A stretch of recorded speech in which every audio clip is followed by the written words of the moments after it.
Сейчас включается, походу. Мой первый монтажный монитор. Ура! Полгода работы монтажером, и это случилось. Честно говоря, если бы не решилась переходить с CapCut в адобовские программы, я бы не решилась покупать его.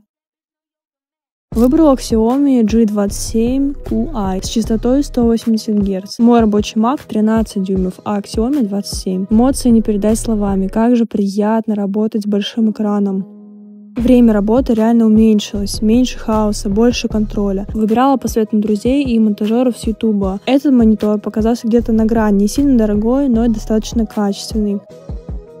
Эмоции вы видите сами. Единственное, буду скучать по работе в кафе, потому что переходить на 17 дюймов обратно не захочется и придется работать дома. А стоил он $170.